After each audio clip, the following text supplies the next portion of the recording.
আসসালামু আলাইকুম রহমতুল্লাহ। প্রিয় এভরিওয়ান, আজকের লেসনে আমরা শিখব একটি ইমেজের ব্যাকগ্রাউন্ড কিভাবে রিমুভ করতে হয়, একটি ইমেজের ব্যাকগ্রাউন্ডে কিভাবে ফরগ্রাউন্ড কালার দিতে হয়, একটি ইমেজকে কিভাবে পাসপোর্ট সাইজের ইমেজে রূপান্তরিত করতে হয়, পাসপোর্ট সাইজের ইমেজ কিভাবে পেজে সাজিয়ে তা প্রিন্ট করতে হয়। সম্পূর্ণ এই ভিডিওতে তুলে ধরার চেষ্টা করব। যারা ফটো এডিটিং পারেন না, ফটোশপ পারেন না, তাদের জন্য স্পেশালিস্ট আজকের ভিডিও। চলুন তাহলে আমরা মূল টপিকে চলে যাই।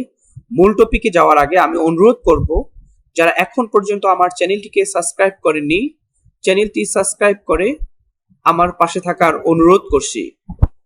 চলুন তাহলে আমরা চলে যাই মূল টপিকে। সর্বপ্রথম একটি ব্রাউজার ওপেন করে নিতে হবে। আমি একটি ব্রাউজার ওপেন করে নিলাম। জাস্ট এখানে লিখতে হবে CAT কাট OUT cutout pro PRO pro লিখে সার্চ করব। সার্চ করে আমরা দেখতে পারবো cutout pro AI photo editing. Just এখানে আমরা ক্লিক করব। ক্লিক করার পর জাস্ট এরকম একটি ওয়েবসাইট চলে আসবে। জাস্ট আমরা এখান থেকে প্রোডাক্টে ক্লিক করব। আপনাদের যদি লগ ইন আসে তাহলে আপনারা লগ ইন করবেন। আপনাদের যে কোনো একটি ইমেল অথবা ফেসবুক আইডি দিয়ে লগ ইন করে নেবেন। আর যদি না পারেন তাহলে আমার প্রিভিয়াস ভিডিও দেখে আসবেন। প্রোডাক্ট থেকে জাস্ট আমরা ইমেজ ব্যাকগ্রাউন্ডে ক্লিক করব।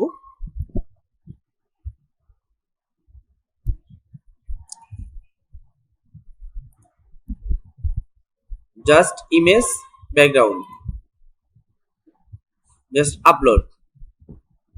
জাস্ট আমি ওকে এখানে একটি ছবি রাখছি। ওপেন।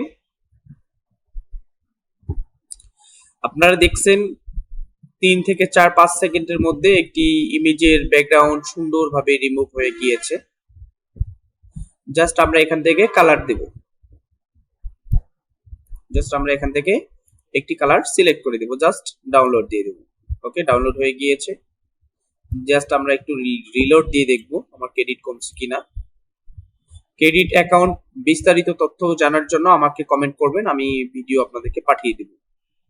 জাস্ট এখান থেকে আমরা পাসপোর্ট ফটো মেকার ওকে ক্লিক করব।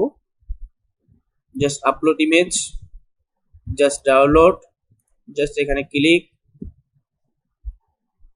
দেখেন এখানে পাসপোর্ট সাইজের অনেকগুলো সাইজ দেয়া আছে ইন্টারন্যাশনালি। জাস্ট প্রথমটাই আমি ক্লিক করব। জাস্ট এখান থেকে আমি এই অপশন থেকে আপনি কালারটা আবার চুজ করব। জাস্ট কালার চুজ করেছি। ওকে, আপনারা যদি পরিবর্তন করতে চান ইমেজ, বিস্তারিত তথ্য দিয়ে কি ভিডিও আমি পাবলিশ করেছি সেখান থেকে আপনারা দেখে নেবেন। জাস্ট আমি ডান করে দিলাম। জাস্ট আবার কন্টিনিউ আসলাম। জাস্ট ক্রপ থেকে আমি এখান থেকে A4 সাইজ ধরিয়ে দেব। জাস্ট A4 সাইজ, ডান। জাস্ট আমি ডাউনলোড দিয়ে দিলাম। দেখেন আমার পেজটি কিন্তু ডাউনলোড হয়ে গিয়েছে। জাস্ট আমি এখন অ্যাডোবি ইলাস্ট্রেটর অথবা ফটোশপ অথবা যে কোনো একটি সফটওয়্যার ওপেন করে নেবেন। আমি জাস্ট অ্যাডোবি ইলাস্ট্রেটর সফটওয়্যারটি ওপেন করে নিচ্ছি। জাস্ট এখান থেকে new, just A4 create. Just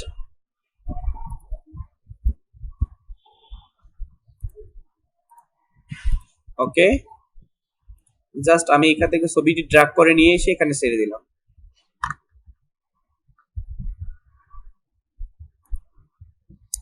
দেখেন ছবিটি কিন্তু অনেক বড় আসছে। জাস্ট আমি একটু ছোট করে নিব। জাস্ট আমি A4 সাইজে এখানে বসিয়ে দেব। জাস্ট ওকে, বসিয়ে দিয়েছি। জাস্ট আমরা কিবোর্ড থেকে কন্ট্রোল P চাপবো। P চাপার পর জাস্ট এখান থেকে আমরা A4 ধরিয়ে দেব। A4 জাস্ট ডু নট, এখানে আমরা just fit page, fitting a page দিয়ে দেব। ওকে, জাস্ট আমরা এখান থেকে আমাদের প্রিন্টারটাকে সিলেক্ট করে দেব। জাস্ট আমার এটিকে আমি সিলেক্ট করে জাস্ট প্রিন্ট দিয়ে দিলাম। আমাদের যদি প্রিন্টারে কানেকশন থাকে পেপার দেব, তাহলে প্রিন্ট বের হয়ে চলে আসবে। বন্ধুরা, আজকের ভিডিওটি যদি আপনাদের ভালো লেগে থাকে অবশ্যই লাইক কমেন্ট করে জানাবেন, আর আপনাদের বন্ধুদের শেয়ার করে দিবেন। সবাইকে ধন্যবাদ জানিয়ে আজকের ভিডিওটি এখানে শেষ করছি। আল্লাহ হাফেজ।